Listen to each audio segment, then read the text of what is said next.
안녕하십니까. 한양대학교 부동산 경매 추이 고위 과정 및 고려대학교 미래교육에 있는 김병지입니다. 최근 뉴스에 보셨습니까? 2025년도 12월 서울 아파트의 평균 낙찰가율, 답은 102.9%였습니다. 서울 시내 총 9개 구에서 100% 이상의 낙찰가율을 보였습니다. 여기서 말한 낙찰가율이라는 것은 법원에서 감정가가 나왔고, 이 감정가는 훗날 1차 매각 때 최저 금액이 되는데, 이 감정가를 분모로 하고 실제 경매 입찰에서 낙찰가액을 분자로 한다면 거기에 100을 곱할 때 낙찰가율이 나오는데, 102.29%라는 것은 결과적으로 감정가를 넘었다는 뜻입니다. 주위에 많은 분들이 이런 질문을 합니다. 교수님, 지금 추경 매수를 해야 할 때인지, 아니면 이게 아파트의 곡점에 관한 신호인지에 관한 질문입니다. 결론적으로 여러분들 102.9%의 숫자에 겁먹지 마십시오. 현재 주위에 많은 분들이 100% 이상의 응찰했다는 얘기는 그분들이 판단을 잘못하고 응찰한 것이 아니라 일반인들이 모르는 세 가지 비밀의 구조가 이 안에 숨겨 있습니다. 그 세 가지의 이 비밀에 관해서 알려드리고자 합니다. 이 비밀 안에는 10분 정도 영상에서 담겨 있고, 영상을 보지 않으신 분들은 2026년도에 자산의 내용이 확연히 달라질 거라고 생각이 듭니다. 첫 번째 이유, 바로 비밀 첫 번째 이유는 우리 경매 절차를 민사집행법이라는 법률에 의거해서 진행되는데, 경매 절차의 구조를 이해하면 충분히 이해할 수 있습니다. 결론부터 말씀 올리자면 감정가액은 현재의 시세가가 아닙니다. 우리 경매에는 금전 채권과 금전 이외의 채권도 경매가 가능한 걸로 여러분들은 이해하고 계신 분도 계실 겁니다. 맞습니다. 그러면 주로 실무에서는 대부분이 금전 채권이 목적이지만은, 일단 금전 이외의 같은 경우에는 공유물 분할을 위한 사건이라든가 청산을 위한 경매 사건, 그 다음에 유치권에 의한 경매 사건 등등이 있는데, 아무튼 담당 집행법원에서 경매를 인정하게 된다면은 경매 개시 결정과 동시에 등기에 관한 촉탁을 하게 되고, 한가 동시에 집행법원에서 급히 해야 할 일 중에 하나가 감정평가 영향입니다. 따라서 감정평가한 시점은 1차 금액이 나올 때 감정평가가 된 것이 아니라 일종의 경매 개시 결정할 때 감정평가 금액이 나왔으므로, 그 1차와 이 격차는 일반 유체동산 압류라든가 다른 경매에 비해서 적게는 3, 4개월에서 기본적으로 6개월, 1년, 많게는 몇 년이 걸린 경우가 있습니다. 따라서 현재 2026년도 오늘 1월 16일인데 1월달의 경매 사건은 언제 나왔을까요? 당연히 1년 정도로 본다면 2025년도 초 내지 2024년도 말로 될 수 있습니다. 따라서 그때 시점은 코로나 이후에 아파트 가격이 저점을 되는 시점이었고, 따라서 그때의 이 감정가가 그대로 왔기 때문에 이걸 역으로 노려서 입찰하는 전략이 바로 감정가의 바로 수치에 관한 내용이 된 것이죠. 따라서 여러분께서 경매 사건을 바라보실 때 이 감정평가 금액은 항상 의심을 갖고 냉정하게 바라보아야 된다는 부분을 먼저 말씀드릴 수 있을 것 같습니다. 두 번째 부분부터는 굉장히 중요한 부분이고 무서운 부분이라고 생각이 듭니다. 두 번째와 세 번째가 더 비중이 높다고 볼 수 있는데, 두 번째 같은 경우에는 이 공급 부족에 관한 문제가 됩니다. 그래서 이 2026년 급감된 이 공급 문제가 얼마나 심각한 문제인지 그래프를 보고 말씀을 드리도록 하겠습니다. 네, 지금 화면을 보시면은 2024년도에 입주 물량은 25,000호였습니다. 2025년에는 35,000호로 증가가 됐습니다. 하지만 올해 2026년 이 자료는 국토부의 근거 자료인데 이 그래프는 서울시를 말합니다. 7,000호로 급감을 하게 됩니다. 그리고 2027년도는 8,000호 거의 대동소유합니다. 2028년도 비슷합니다. 즉 통상적으로 서울시 내에서 1년의 입주 물량은 4만 호 정도 됐다고 볼 수 있는데 거기에 80%가 급감한 것은 굉장히 심각한 문제로 볼 수 있으므로 이 내용을 인지한 사람은 재빠르게 경매 사건의 아파트 물건을 특히나 신축된 아파트 물건을 이렇게 노리는 경향이 있다고 볼 수가 있겠죠. 그래프를 보셨던 것처럼 제가 왜 2026년을 기회이자 위기라고 부르는지 답이 있습니다.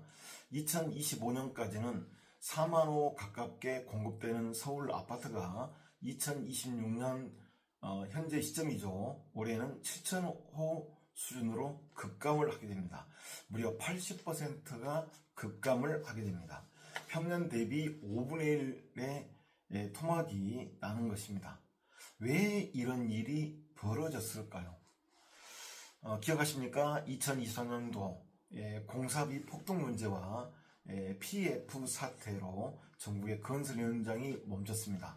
보통 아파트를 올릴 때 3년 정도 시간이 걸리게 됩니다.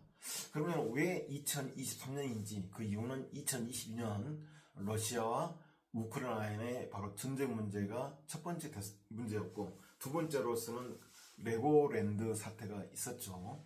그 여파가 2023년도에 건설 현장에 스탑을 불러오게 된 것입니다. 따라서 그때 멈춘 이 결과가 바로 지금 2026년의 공급 공백으로 돌아오게 된 것입니다.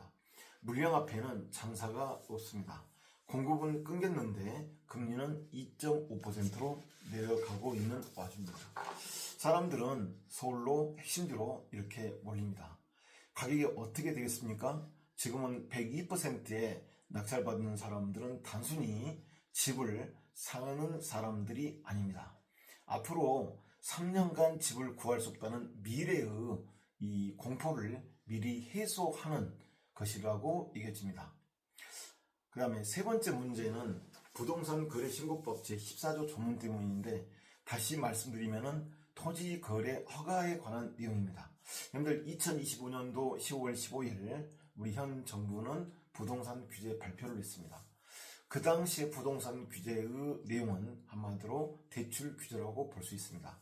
대출 규제가 되는데 그 이면에는 토지거래 허가구역으로서 지정되고 서울 전역과 경기도 12곳이 지정하게 됩니다.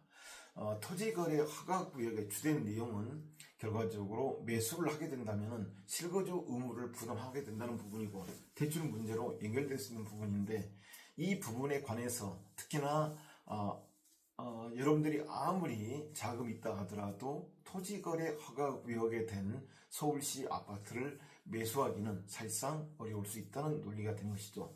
설령 그 전세 가격을 끼고 매수를 한다 하더라도 결과적으로 실거주가 바로 담보가 돼야 되기 때문에 현실적으로 매수하기는 어렵습니다. 따라서 2026년, 27년, 28년도에 이 공급 물량이 엄청 부족할 걸로 충분히 예견되면서도 충분히 우리가 충분히 알 수 있는 것이면서도 매수를 못한 이유가 토지거래 허가구역으로 지정됐다는 그런 본질적인 문제가 됩니다. 하지만은 그 우회적인 방법이 있습니다. 그게 바로 강제 집행입니다. 그래서 부동산 강제 집행에 관한 경매와 국세징수법 등에 의한 공매가 있는데 이 두 개는 전부 다 금전 채권의 만족을 위해서 하는 강제 집행이고 특히나 이 근거 조문은 부동산 거래 신고에 관한 등등에 관한 법률 14조 2항 1호는 경매를 칭하고 2호는 공매를 칭합니다.